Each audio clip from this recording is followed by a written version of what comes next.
Hello there, Big Benedict here. We're playing Ninja Gaiden 3 Razor's Edge, and this is my Ultimate Ninja Difficulty Gaiden walkthrough. We're currently on day 2 of 8. This is Ayane's version of day 2, and as you can see, it's about a 15-minute chapter. It's got some... oh, by the way, this fight was always giving me problems for the SS rank, but I did manage to pull that off on this recording. I think it always came down to time, so the time must be really strict over here. But Ayane has her own upgrades, and the only thing I wish she had was an Eye of the Falcon for those sections, and they're pretty frequent throughout this game where you're doing a fight and it's contained in a certain area, and then at certain times you have archers that spawn, and then you have to deal with them. And if you deal with them on the ground, you're a lot more vulnerable than if you were in the air. I mean, you can still be vulnerable as you're coming down from the air, but yeah, she doesn't seem to have that move.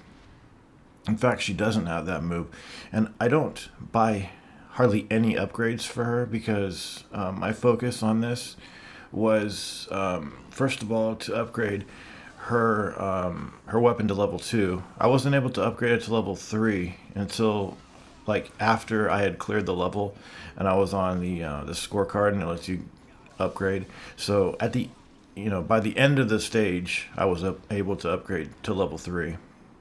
But my upgrade path was for level 1 level 1 to level 2 for her weapon. Her upgrades aren't as costly as Ryu's, which is nice.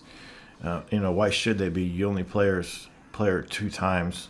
But I also opted for the meditation move too.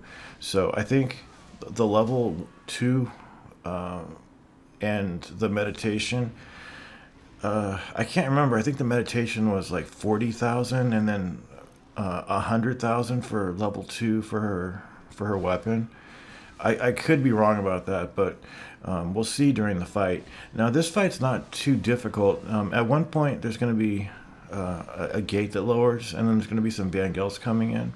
The Vangels are just ludicrously strong and overpowered. The UT is really effective on them, but with everything coming after you, including them, trying to pounce on you constantly in small areas, pulling off a UT is very difficult. I mean, you can still do the UT, but you get damage through it, and it kind of defeats the purpose. But you do get a checkpoint right now, and be really careful about going into this next fight. Ayane has 5 upgrades as well. I don't 5 upgrades for health, and I don't use any of those during this fight because I like to save them for her bosses on day 6, because I hate those bosses. The bosses on this chapter are kind of pushovers. They're difficult, but they can be pushovers, and I'll show you how to deal with them.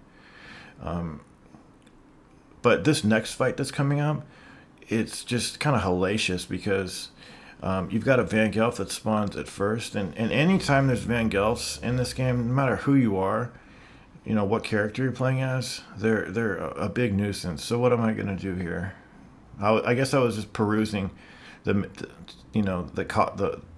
however much it costs. But there's one archer down here, and then there's one up there. So how this works is that there's going to be some fodder enemies with this Vangelf. As soon as you kill the Vangelf, 2 more spawn in, and then there's a 4th that I'm not sure what his spawn is dictated on. But these Vangelfs are just so bad. I kind of make the mistake when I fight them of just trying to go up to them and overhit them, and then I have recovery frames, and they take advantage of it, and then they grab me. When you do her UT, if you tap Y, you can go in for like an aerial Azuna drop. It's pretty nice, and the bounce off some of her attacks, like some of her OTs, the Azuna drop, anything that you can bounce from and recover and get an on landing from, is really nice that they implemented into this game.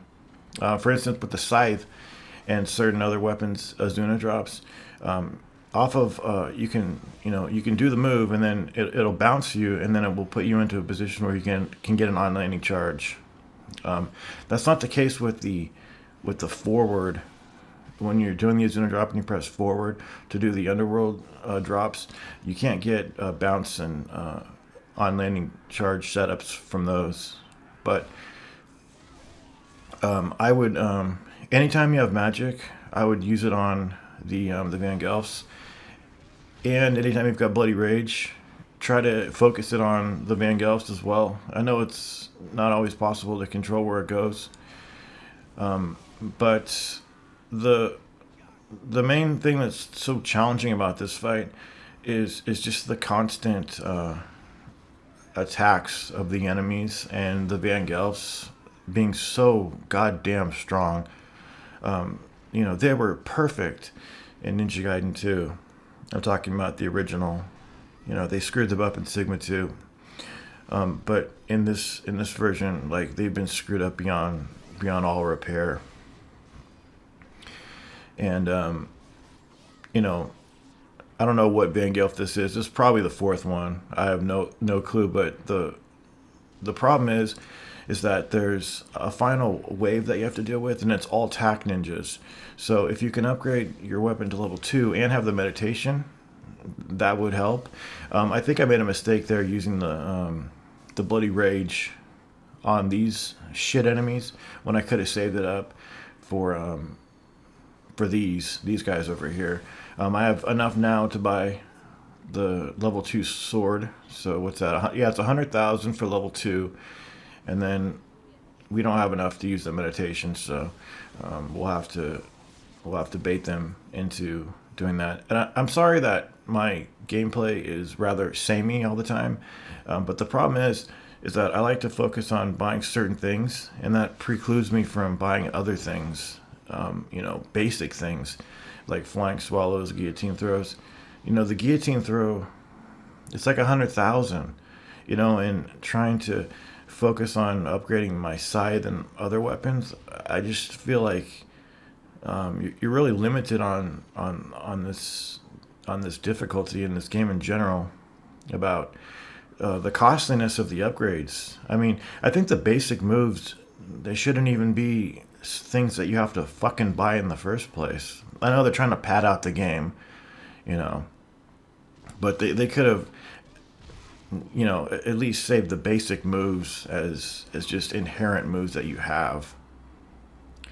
Look at this guy blocking all of my kunai too. I'm trying to stagger him enough so that I can do a charge. But yeah, that fight, hellacious, very bad.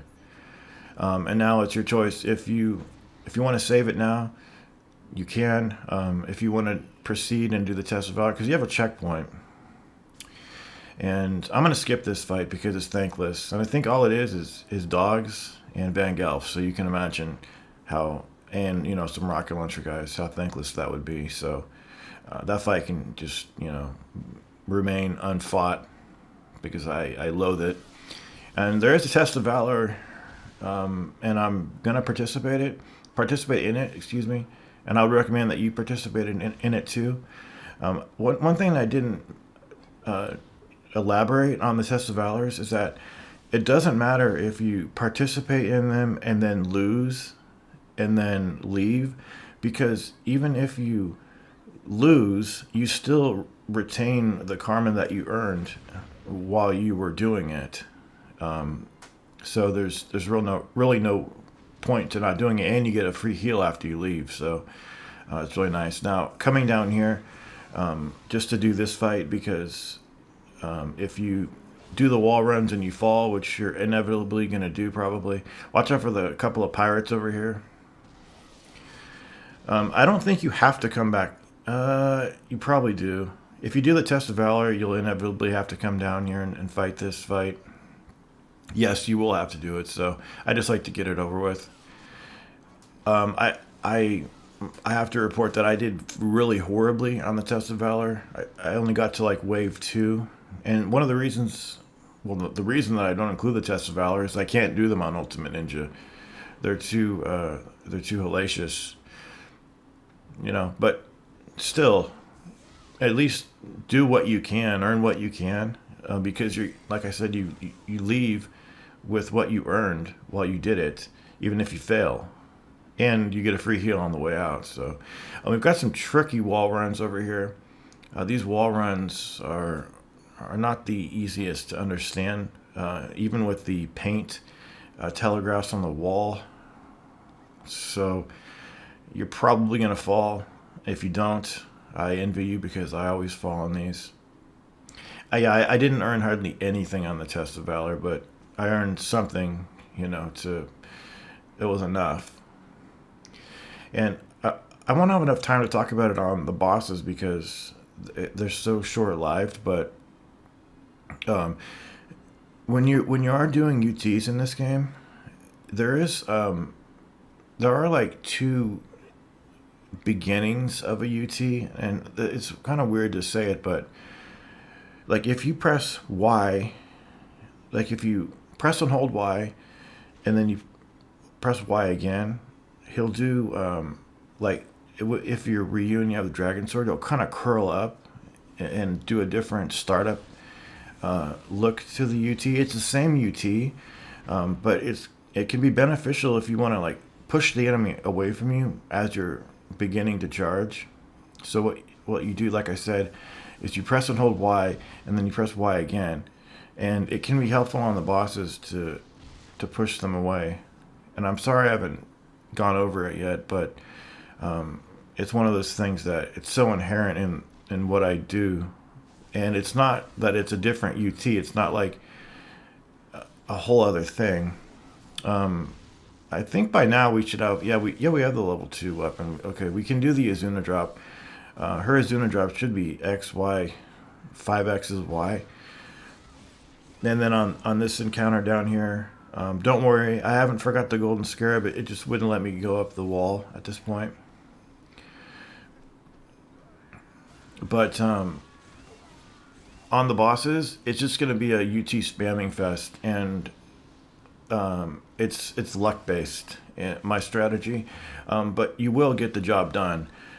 Even though you need a little bit of luck for good opportunities to hit them, it's going to work eventually because her UT does so much damage, and you can do the tapping Y and do extra damage to them, and even use Nimpo if you need to, and also try to do that other startup for the UT where you tap Y, hold it, and then press it again.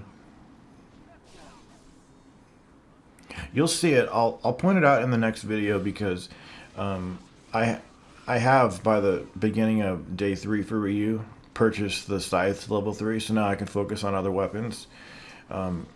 His Kasarigama has good reach too, and I might showcase that a little bit because I know I will be upgrading it to level 2 at least because I like that weapon. And with the Jinran Maru, I'll probably upgrade that as well. Now that we have the the scythe upgraded. So I'm using my meditation to fill out my health. That bonus there was probably more than I made on the Test of Valor. So there's the Scarab. Come down here, climb the wall again, save it. And then you have a not too difficult fight. It's another one of those shooting gallery fights with fodder enemies and these glow stick heavies. And there aren't too many archers, so be thankful of that. But I hate any time that you are asked to deal with archers with a character that can't do the Eye of the Falcon. And with the shield guys, you just have to go up to them and press Y to knock their shield off. And just try to play this safe. You don't want to get to the bosses with too little health. But try to get there with maxed out Nimpo.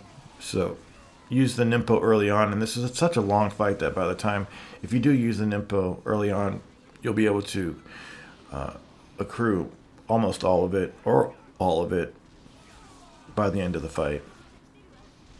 And what I do at the very beginning of the boss is I think I do a slide, and then I do that Y hold, Y, into the UT, and that will it will prevent me from missing the UT, because what the alchemists do is they will dash away from you and cause your UT to whiff in many instances.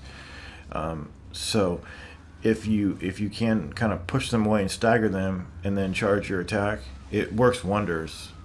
And again, it is kind of luck based, and I'm sorry that this is the only strategy I have for you, but this is a beginner's walkthrough, and UTs are undeniably effective on them because they take so much from them. Okay, so there's the fight. And remember, I'm going to dash into this guy. And there's that other UT startup that I was talking about. And look how much damage her UT does. So it's very wise to focus on upgrading her sword, because as you kill them one by one, it's going to get progressively easier. So just remember to tap Y. You'll get more damage on the Azuna drop finisher. And just use the UT wisely. Use the Nimpo effectively. And it doesn't deal them that much damage to the Nimpo, but it can heal you a little bit, so that's good. And it's a pretty fast boss fight. And that's Ayane's day 2 cleared. I will see you in Ryu's day 3. And until I see you there, please continue to take care. And do remember, right after this screen, I upgraded her weapon to level 3. So at the startup of day 6 for her, I'll immediately have her weapon upgraded to level 3. So I won't have to keep purchasing it. Take care.